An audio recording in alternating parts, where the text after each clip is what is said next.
This is problem 4-110. It's on page 168. Replace the force and couple moment system acting on the overhang beam by a resultant force and couple moment at point A. Let me sketch a schematic of the figure they've given us. It's basically a wall from which a beam is cantilevered, except there's actually a support somewhere in here. It doesn't really matter where. And there are two forces applied, as well as a moment, and of course a reaction here as well, though we're not particularly interested in the reaction because we've just been asked to replace some of these components. So we've got a 30 kilonewton force, I'll call it F1, at an angle with vertical of 30 degrees. It acts at a distance 2 meters from the left-hand side. If we place a center line on the beam, the point of application of this force is up by 0.3 meters from that center line, or off the center line. Down the beam another meter is a moment applied at this point of 45 kilonewton meters. And then it's another meter to the support, where finally there is a force, I'll call it F2, of 26 kilonewtons out here at the end. It's also up 0.3 meters off the center line, and it's applied out 2 meters from the support. Okay. Now this point out here we'll call B. It should be on the line, really, on the line with F2. And I'll set up a coordinate system in the normal fashion, X, Y, and Z coming out of the board at us. And we're supposed to find a resultant moment about A. Now, point A is an important point. It's back here. Okay. Now, to solve this, I think I've got all the relevant geometry. Yeah. To solve this, what we'll have to do is sum up all the moments that act on the beam. This O is just any generic position, doesn't matter. And add to that the moment of all the forces. I don't really like this terminology. Let me make this as a function of forces, okay, to make it clear. So this is just directly applied moments. This is the moment of forces, force couples, whatever they might be. Now, the first thing I decided to do was write F1 as a vector. We know it has magnitude 30 kilonewtons, but it has, let's see, a negative x component, and that would be the side in the I direction, and a negative j component, so minus the cosine 30 degree side j. Okay. And F2 is 26 kilonewtons multiplied by 5/13 I minus 12/13 j. How did I do that? Well, I forgot to put the information on the angle of F2. It's a 12, 13, 5 triangle, so it's, I can fit it in here, 13 on this side, 5 on this side, 12 on this side. So it's not vertical, but it's closer to vertical than it is horizontal. And so all I've done is realized we've got a positive 5/13 in the I direction and a negative 12/13 in the j direction.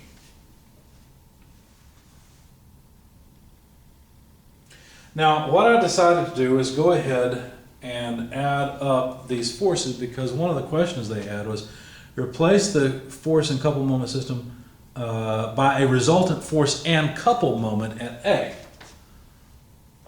Well, if you want this beam to be in equilibrium, neglecting the support, because this problem unfortunately is not set up real well. There would actually be reaction force here, but you have no way to calculate it. So what they've done is they've asked us to replace the applied forces and moments by forces and moments at A. And that would be something you would need to do in order to solve this problem, but technically it's something called statically indeterminate. And so what we'll find later on is that this is a problem that we can't solve in this class, but you'll be able to solve it later in strength of materials. You have to know how much the beam will deflect to figure out how much load goes where. But for now, we're just trying to replace, really I wish they didn't include this support here, because there's certainly going to be force there. We have no idea how to calculate it. We're basically neglecting it right now in order to put an equivalent force and moment system at A. So forget that that's there, and imagine that you wanted to hold this beam still. To prevent the beam from accelerating in the X or Y direction, you'd have to apply equal and opposite force here to these two. So all you really need to do is sum these two forces to figure out how much force would have to be applied at A for equilibrium, neglecting that support. So I'm not particularly fond of this. So at A, the resultant force would simply be the sum of these two. So all we've got to do is add 30 kilonewtons minus sine 30 to 26 times 5/13, so that'll be the I component. And by the way, it comes out to a nice round number for that one. It's negative 5I. Notice this will be kilonewtons. And then we have to take 30 kilonewtons times negative cosine 30 minus 12/13 of 26, both negative. This comes out almost round. It was 49.98 in the J direction, and these are all kilonewtons. Okay? So that's one of the questions they had, is what force has to be applied at A. But notice that essentially, if there's a force, let's see, it's in the what, negative I direction. Yeah, so this is the resultant of these two applied here. We have to apply equal and opposite, but there's still going to be some tendency for the beam to rotate, so we need a moment to prevent that. Notice the moment doesn't come into play in calculating the resultant force.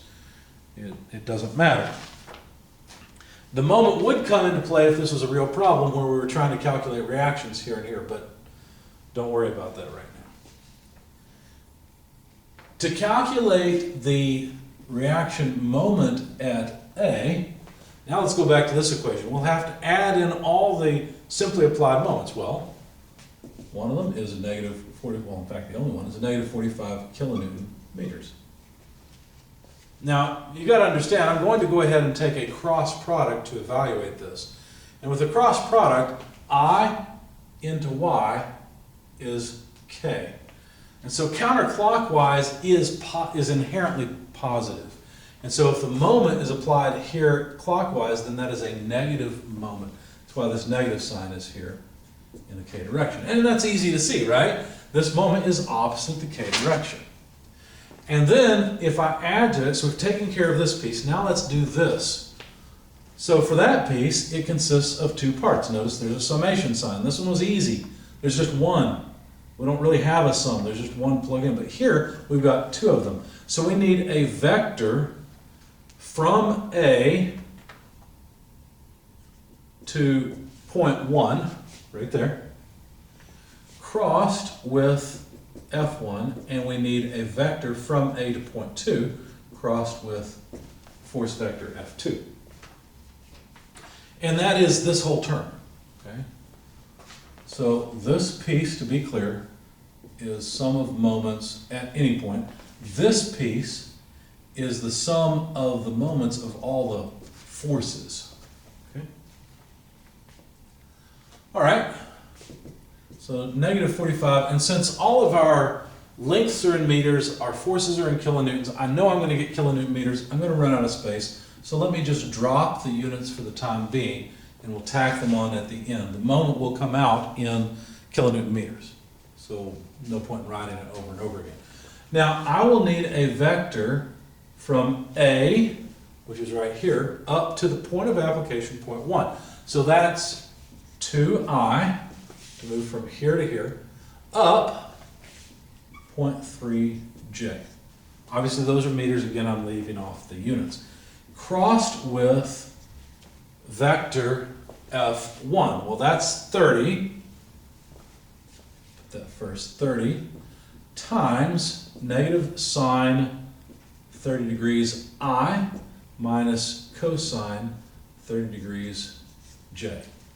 That's just this piece. I still have this one to go. So let me add to this RA2. So from A to point 2, well, that's a total of 2, 3, 4, 5, 6 meters. So 6I plus, still only up 0.3J to get from A, which is at the middle of the beam, to the point of application of F2. And cross that with, well, the magnitude 26 times 5/13 I minus 12/13 J. Okay. Now, since this is set up with an IJ but no K, in other words, this is a two-dimensional problem, not a three-dimensional problem, I'm not going to bother with the determinant of a matrix. It would be overly complicated, and instead I'm just going to FOIL it, essentially. So I cross I is 0, I cross J is K, J cross I is negative K, and J cross J is 0.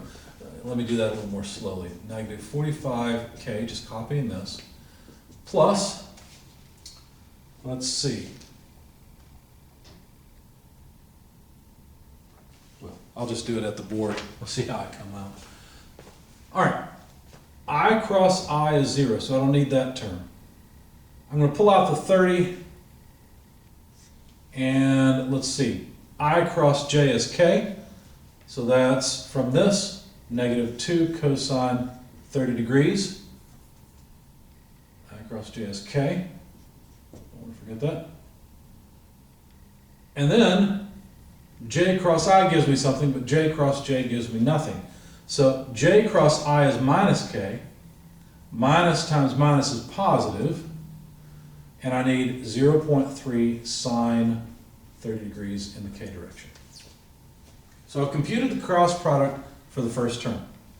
Then I need to add to that 26, pulling this out, times I cross I is 0, I cross J is K, so minus 6, 12 over 13, okay?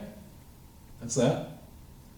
And then J cross I gives me something, but J cross J won't. J cross I is negative K, so minus, let me pull the minus sign out, 0.3513 K. Okay.